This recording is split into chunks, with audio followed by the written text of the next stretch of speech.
Hey everybody, welcome to GeekStorm. I'm Sean Hilton, owner of Comics Cube, located in Geek Street, 121 East Sycamore. Open Wednesday through Saturday, 11 o'clock to 6 o'clock. I also put on a Kokomo Con. It is coming up October 15th. That is a Saturday. Ask for the day off. It'll be going on from 10 a.m. to You need to slow down because we really have to fill this episode.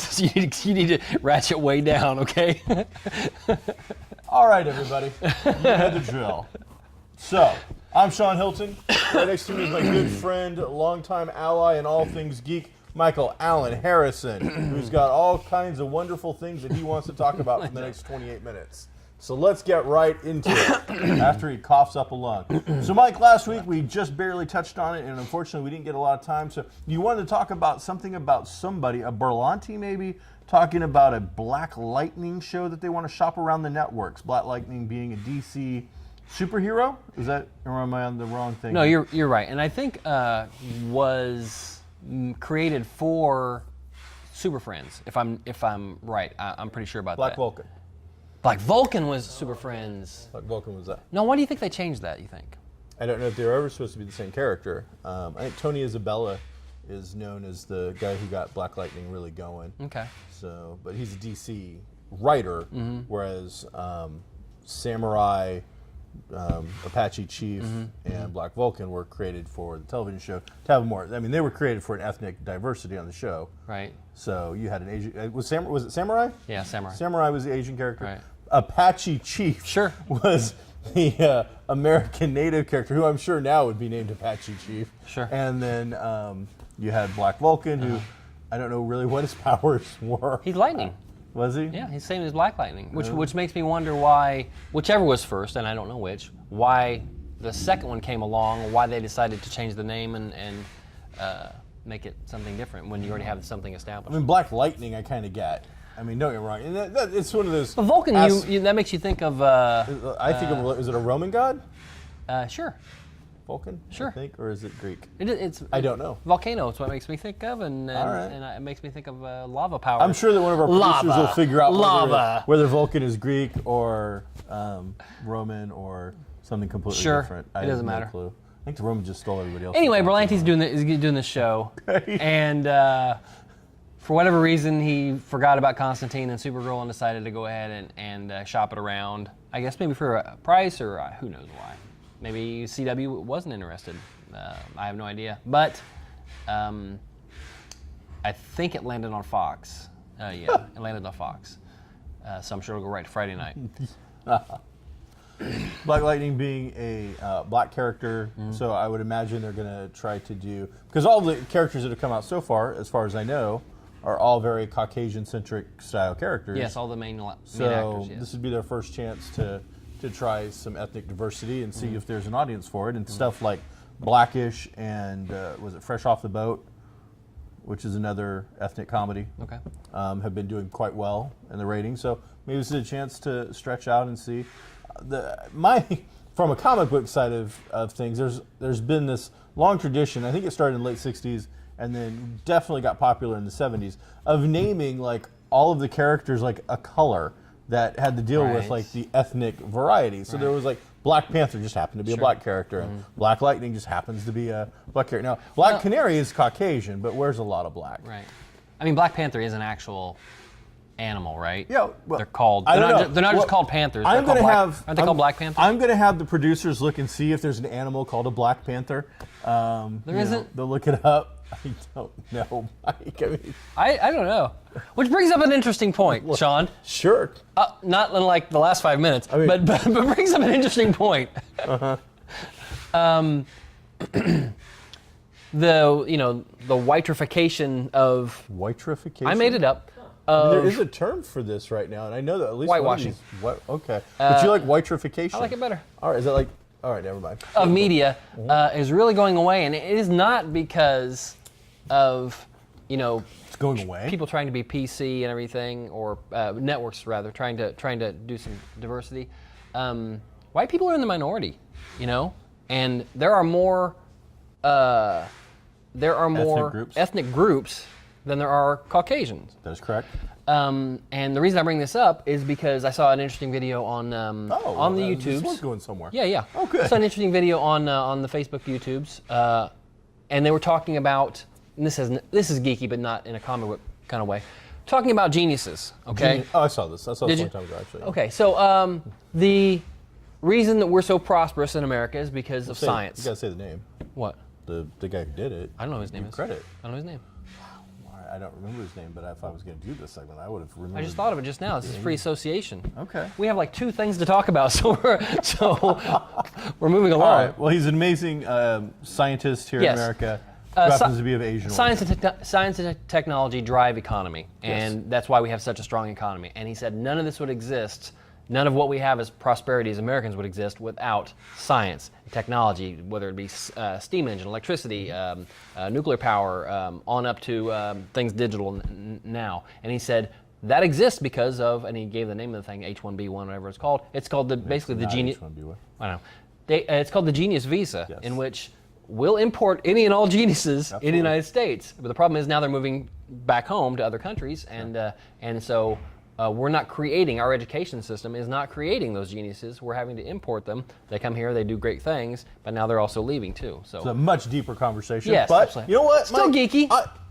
I'm always a little saddened that we don't go into more deeper kind of stuff. So you know what, we're there. I've seen the video you're talking about and the things that he discusses. Now keep in mind that this goes way, way back. This isn't a new thing he's bringing up. After World War II, we happily brought in Nazi scientists to work on rocket programs. Yes. Those guys were given a free pass to come over and start new lives here in the United States and work on technology and stuff like that. Project Paperclip, I think it was called. And so there's a lot of geeky related things about that. It's popped up in comics and games and things of that nature. But yeah, I mean, the point he brings up is very valid, that for years now, we've had this arm that says, you know what, if you can add something to the conversation on the technological side and help us advance these key factors in the United States of America, we're going to give you citizenship, or at least we're going to bring you over on the special visa. So I think it's interesting, and it does say something about the education and how it's working out, because he gives the numbers, and unfortunately I don't have the numbers, but I mean, he points out like all the doctoral candidates in his program. He said half of all PhD candidates are foreign born. Yeah, half in the United States rather. So it's interesting, and I don't know how we got that. Oh, Black Lightning. Black Lightning. That's who how I don't believe. That's how we got that. Bringing it together, bringing it in. Black Lightning. So coming to theaters near you. Coming to TV screens near you. Hey, speaking of a movie, I just saw Blazing Saddles at AMC. Oh, it's a classic. After Wilder's death. Usually now when they do these special things, it's like a one night only, or it's a Sunday, Wednesday. The AMCs are big on Sunday, Wednesday. This has been playing for over a week, and it's Willy Wonka and then Blazing Saddles. So unfortunately, Unfortunately, when we went, I think we took 6 of us for our geek night to go out there, and there was one other person in the theater. We had the entire theater to ourselves. But in all fairness, whereas I try to push and I really want to see more old movies playing on these screens, there was no advertising whatsoever for this. If you weren't a hardcore geek that was checking all this stuff out all the time, like I go through and I check the AMC listings 2 or 3 times a week, usually to see what's going to pop on Thursday, so we can talk about stuff like this. So the shame of it was that there was only 7 of us in the theater. But the fun of it was I had never seen that movie before, actually. Really? Never seen it. Wow. So it definitely been built into something that it wasn't. I was told to be prepared to be absolutely shocked at the language I was going to hear and the things I was going to see and all that. And then it just seemed like I was watching the local press coverage of a Trump debate. Yeah, there are plenty of classic movies that don't make the modern moviegoer translation. That's for sure. So I saw a movie. I went to see Sully. Okay, how was it? Tom Hanks. Yes. Who directed that? Do you know? Don't know. Or was it? Wasn't Ron Howard? Ron Howard. No. It was good, and I didn't think 20 minutes into it, it was going to be good. I thought it was a whole lot of the same scene over and over. I thought, going into it, Was it Groundhog Day of a plane coming down? You did see it a couple times. It was very much the introspection of his character and him, how he feels, and all the pressure he's on, just a normal guy, all the pressure he's under after the fact with media and the airline, and a lot of it though, the good stuff was the stuff you didn't know. Had nothing to do, but didn't have anything to do with the actions of the plane coming down and his landing. The good stuff, for me anyway, was how the airline and the airline went after him, and how the pilots union was defending him, and his relationship with his wife. And you think he's a pilot, so he's got a ton of money, and he's just trying to make things come together too. So it had one major flaw in that they were building up the airline as the villain. Okay. Somebody has to be the bad guy. Yes. He was constantly being questioned about whether or not he could have made it back to the airport. And they did all these computer simulations, and they did all these pilot simulations with people in the fake cockpits. And the whole time, the board of the airline people were made out to be pretty, well, we really think you could have done this. All the simulations show you could have made the turn. All the pilot they didn't say that. All the simulations show you could have made the turn. And then when they actually came to the hearing part of it, the courtroom type part of it, where you've got the board and 80 people in a room where he's kind of having to testify like this, they showed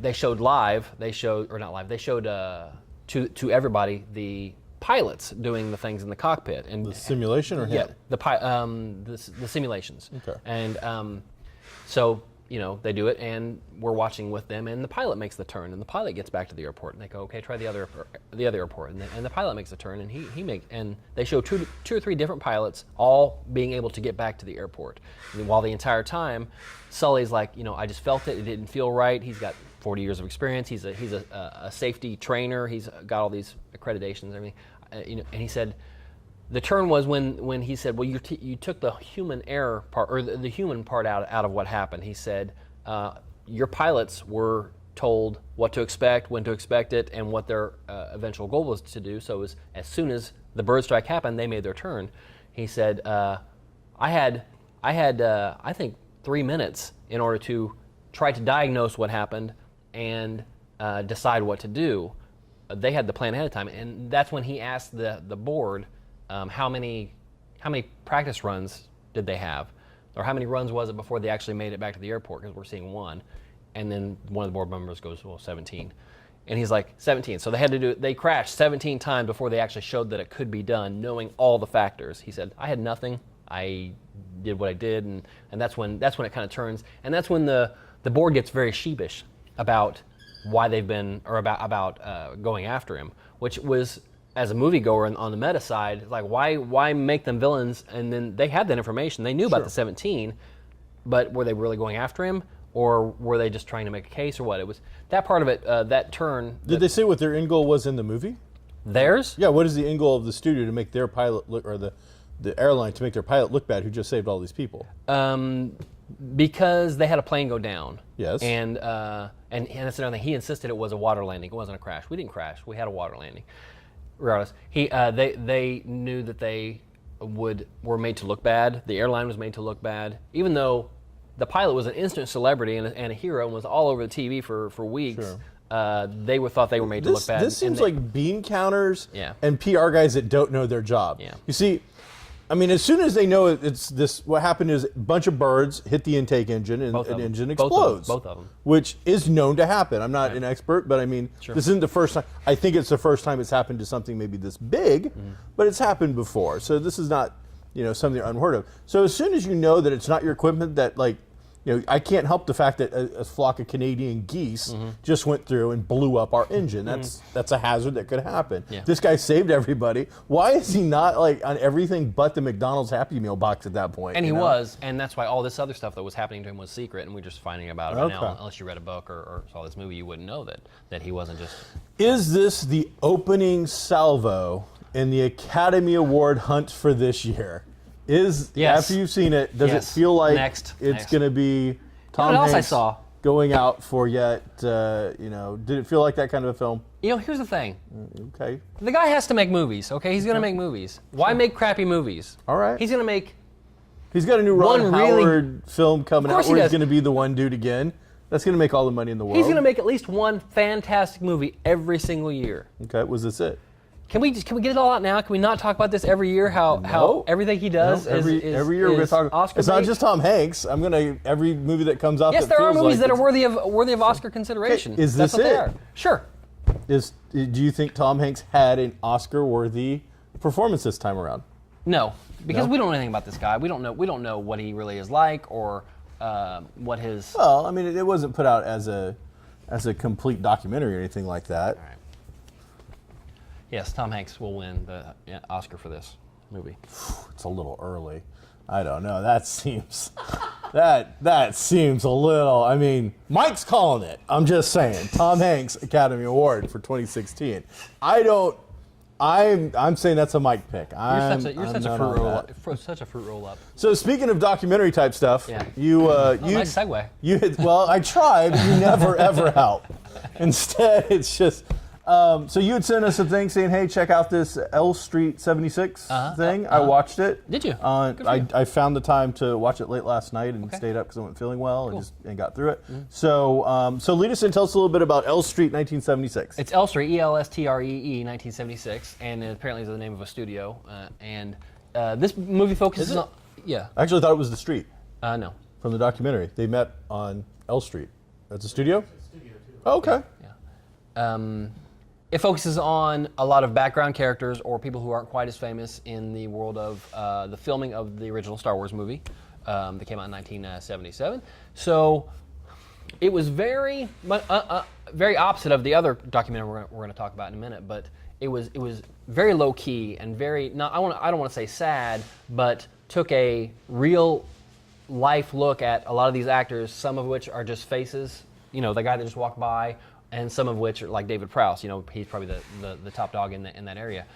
So you had David Prowse, the guy who played Greedo, the guy who, Jeremy Bulloch who played Boba Fett, the guy who played Biggs Darklighter, and then you had guys that were sitting like this in the briefing room, Handing you something. Yeah, and it was interesting to see. Well, first off, they really covered those 7 or 8 people for like the first half hour of the show. In depth. Nobody even mentioned Star Wars until 30 minutes into the thing. But it was like, their history, what they were doing, other bit parts they'd had and things, and how they got to get to that audition and or walk onto which soundstage. turns out from watching the thing was a cattle call. Yeah. It was a sign on the wall that said casting this way with an arrow. And it wasn't like it took some great skill. It really was just, for the vast majority of these people, Right. It was a cattle call. Right. It's very similar to like a flyer for an apartment party. The thing is that. Except you know how to get there. Right, exactly. So, so once they got into the Star Wars part, again, none of them knew what was going on. They thought it was, just a job or whatever. And a couple of them became famous for not the thing that they showed up for. There were scenes cut from Tunisia, from Tatooine. There were Luke with Biggs and another friend. And this other friend had plenty of screen time in that, maybe even some speaking parts. But he ended up, that all got cut, and he ended up being the stormtrooper that says, move along, to Obi-Wan. He just happened, and he wasn't set up for that. According to the documentary, he just happened to be at the hotel, not knowing that his other stuff was going to get cut. Right. And you're like, hey, you fit the costume, and you happen to be here, so put this on, follow us, we're going to get you another scene. And because you're covered, nobody's ever going to know that you were in 2 or 3 scenes. Yeah. I watched it all the way through, and me and you both love documentaries. Sure. This is not a good documentary. And it's not good, in my opinion, for a lot of reasons. One, it's not interesting. We have seen a lot of documentaries about bit characters, extras. There's a documentary just about extras in Hollywood that just show up. That guy in that thing. Yes, and that's an excellently well done. This is, as you said, it's not meant to be sad. The way it is lighted and the way that they come across as sad. Some of the individuals have stories that aren't very upbeat. there's also this element that you do see once they finally get going of there is a hierarchy. There is a caste system, whereas the actors who had speaking roles or credited somehow feel that they are more involved in the process and are worthy of your attention, and in the end this is all about money, and are more attention of your autograph money than say a guy that was just there in the big briefing scene. It's a 2-hour documentary, and an hour into it is when you get into the convention scene, and when they start talking about a lot of them unknown popularity. They didn't know that the guy's like, hey, you were in Star Wars, and it's like, yeah, I was. He didn't really know that it was such a big deal. They start showing up, autographs, and start making money. Whereas other people like Prowse and maybe Bullock, they're a cottage industry. That's what they do. And but it was funny that the guy that brought that up, this hierarchy, the guy that brought up the fact that, well, you didn't really have a speaking part. You're just a face in the crowd. And that irritated me. Yeah, you really don't deserve to be here doing autographs. It wasn't like Prowse, who you would think you've heard bad things about, that it would be him. He was like a mid-level, it was like the move along guy. It was that guy. No. It wasn't? It was one of the leaders of the X-Wing squadron that said this remark. But here's what gets me. Yes, you're right. This guy comes out and says, and he's just upfront about how he feels about it. The guy that had to read his lines off his leg. Exactly. That's where I'm going to go with That's it. right. Is this guy comes out and says, I had a credit, I was in it, I acted, and then I've got a guy that really just sat in the background, looked around, and he's now trying to sell his autograph. Right. And he goes, and that's not right. He wasn't an actor. Right. He was an extra. There's a difference. Except earlier, that guy tells you. The guy who was the actor tells you that he couldn't remember a single line. Right. He took the script, they taped it to his pants, and then they even show you the actual scene from the film him looking down as he's delivering lines. Yeah. So you weren't acting, you were reciting. Yeah. But then you're giving crap to somebody else? Yeah. It just surprised me that it came from that guy rather than somebody higher up. If that's the feeling that goes around, which is well, that just told you the right. hierarchy, because Bullock, who's Boba Fett, and Prowse, who is Darth Vader, they don't have to care. Right. They are at the top of the masked man food chain. Everything goes down from there. Then the next hierarchy is your guys like Greedo and this guy who did have some lines. And I don't want to know if the word is disingenuous, but there also wasn't enough information given in a documentary. That guy, turns out, there was 2 people who played Greedo. I know that. There was a woman who played Greedo. Oh, yeah. And so the entire time that he's going on and on and on about being Greedo, in the back of my head, I'm like, when are you going to mention the fact that there's actually 2 people in the same movie? It's not like Greedo in a flashback scene or something, or like Boba Fett pops up in both movies. Now, it turns out Bullock plays him in both movies, but it's a complete mask, so it could have been anybody. You would not have known. So in this, they don't give you that information.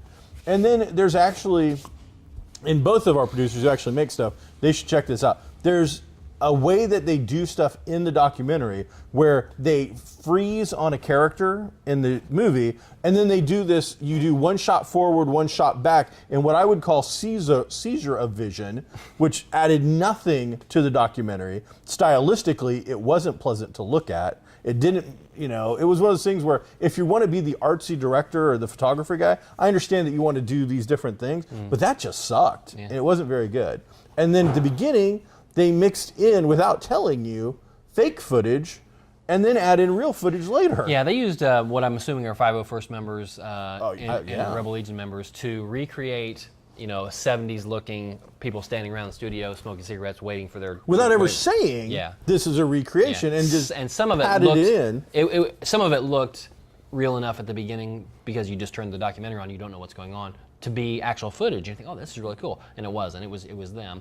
But that was interesting. I didn't hate it stylistically as much as you did. But it was definitely a low key kind of not a feel good thing at all. You didn't get out of it thinking, oh, these guys really made something of themselves, or these guys really.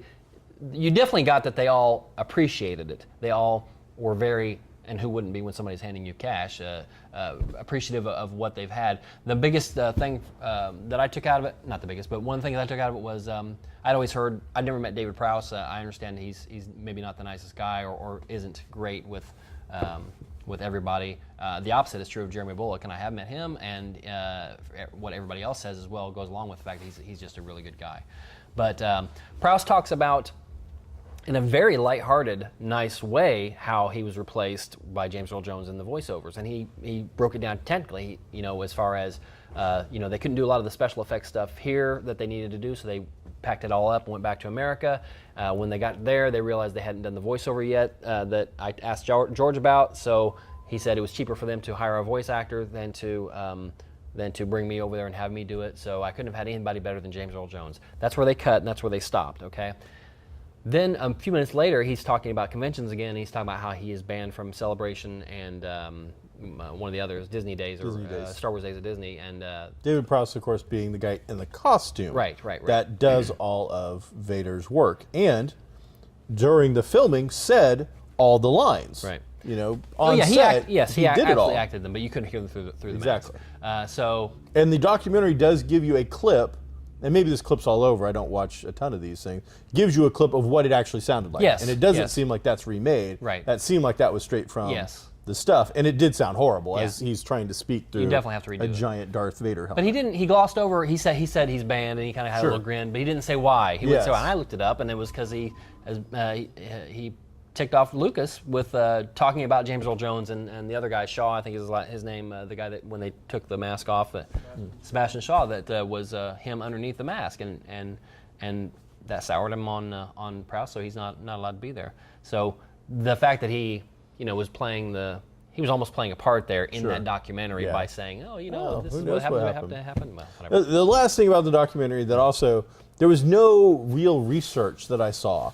They mentioned that one of the guys was the stormtrooper that bangs his head in the opening he says he was, scene of the trooper. He says it. He comes on and says other people says it, but it was really him. Right. Yet there's nothing in the documentary, and not that this is that important, but you've decided to do a documentary about this, so it must be important, that actually goes and yes, he was the guy. Here's our proof. This is why we know that this is the gentleman that did it. It did seem like all information in the documentary was gleaned from the people they were interviewing, and that's it. That's very true.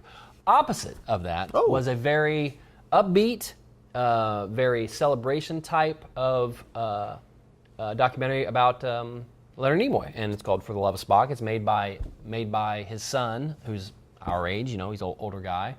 And looks very much like him. And it was very much a celebration of the character Spock and of Leonard Nimoy and what a great guy he was and how the character has changed the landscape in science fiction and it was very, very good. Now I think both documentaries were good, but they're also very different. This one was definitely much more upbeat. A few sad moments when they talked about his death, but had plenty of star power in it, had plenty of people that knew him back in the day and that worked with him here, even the J.J. Abrams stuff and J.J. Abrams himself.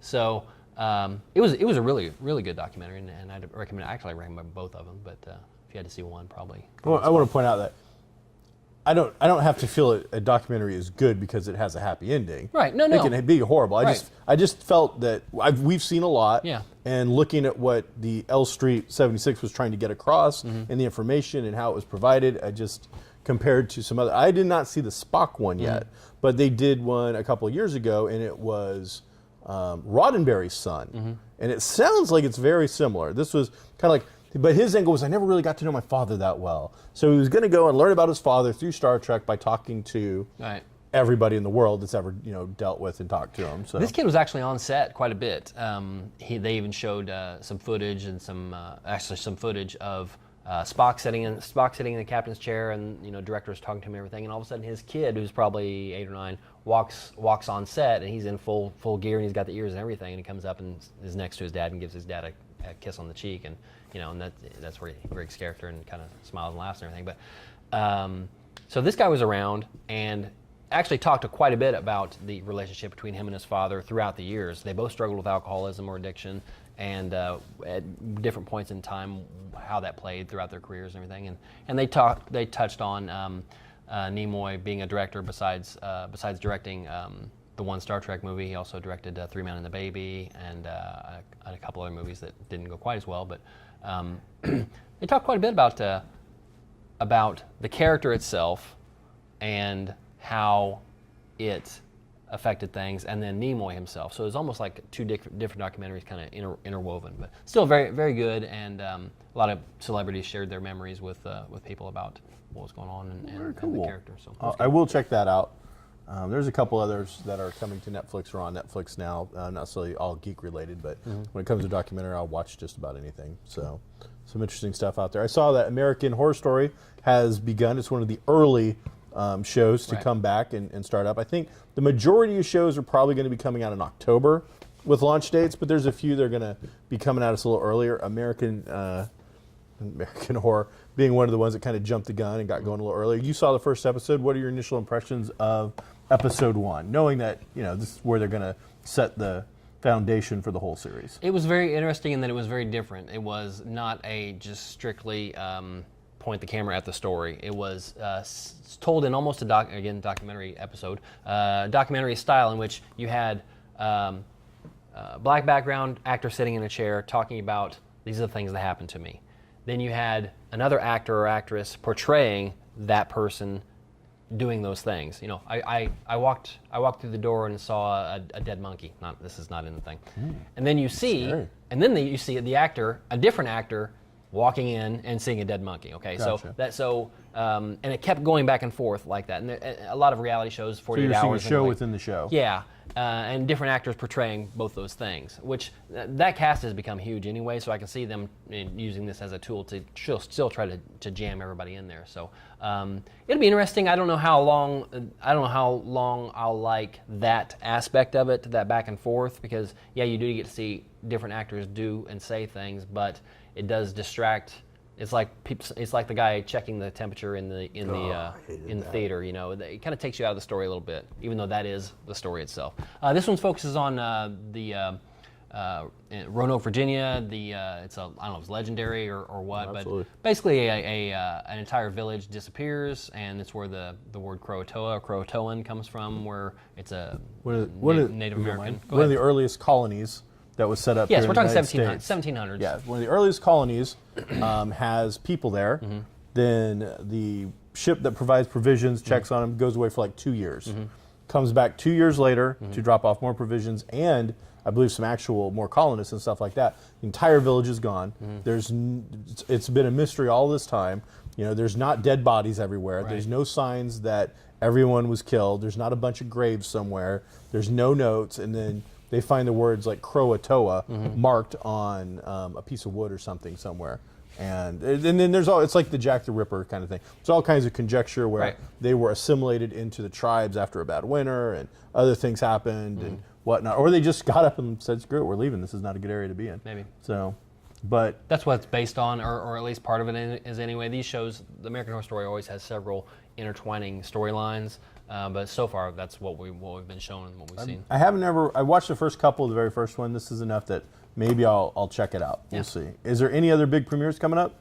Oh, sure. I know Big Brother's getting ready to end. My wife's very excited about that. Gotham, September 19th. Shield, September 20. Lethal Weapon, September 21st. Oh. I know next to nothing about that, but I can't wait to watch the train wreck that is Lethal Weapon. I was going to say, I can't wait to get my The popcorn Exorcist, ready. September 23rd. Van Helsing, September 23rd. Speaking of The Exorcist, Go. the Kokomo Con charity auction has a signed poster by the director and creator of that particular show.